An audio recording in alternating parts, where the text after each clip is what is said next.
विरोधात वकील गुणरत्न सदावर्ते यांनी हायकोर्टात याचिका दाखल केली आहे। मुख्य न्यायाधीश देवेंद्र उपाध्यक्ष यांच्या खंडपीठासमोर या संदर्भात सुनावणी घेतली जाईल। तर उद्या मवियाकडून बंद पुकारला जातोय आणि याच बंदाच्या विरोधामध्ये गुणरत्न सदावर्ते यांनी हायकोर्टात याचिका दाखल केली आहे। थोड्याच वेळात या सुनावणीला सुरुवात होते आहे। तर मुख्य न्यायाधीश देवेंद्र उपाध्यक्ष यांच्या खंडपीठासमोर सुनावणी घेतली जाईल।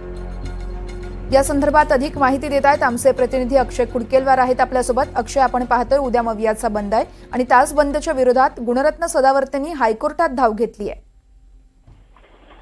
वर्षा, आपण जर बघितलं तर बदलापूर येथे झालेली घटना आणि यासोबतच महाराष्ट्रातील महिला आणि तरुणी सुरक्षित नाही या विरोधात असा आरोप करत महाविकास आघाडीने उद्या महाराष्ट्रभर बंदचं आयोजन करण्यात आलेलं आहे। महाविकास आघाडीच्या माध्यमातून हा बंद पुकारण्यात आलेला आहे। मात्र संपूर्ण राज्यात कुठल्याही प्रकारचा बंद पुकारणे हे कायद्याला धरून नाही असं गृहीत धरत आणि अशा प्रकारच्या कायद्याचा आणि यापूर्वी न्यायालयाने दिलेल्या निकालाचा आधार घेत गुणरत्न सदावर्ते यांनी 2 वेगवेगळ्या प्रकारच्या याचिका दाखल करण्यात आलेल्या आहे। एका याचिकेमध्ये या बंदची परवानगी जी आहे ते हा बंद फेटाळून लावावा, उद्याचा बंद अनधिकृत घोषित करावा आणि हा बंद कसा होणार नाही या संदर्भातल्या सूचना उच्च न्यायालयाने द्याव्या या प्रकारची आहे। तर दुसऱ्या याच्यात ज्यांनी हा बंद पुकारला त्यांच्या विरोधात कारवाई व्हावी अशा पद्धतीच्या 2 वेगवेगळ्या याचिका गुणरत्न सदावर्ते यांनी दाखल केलेल्या आहेत।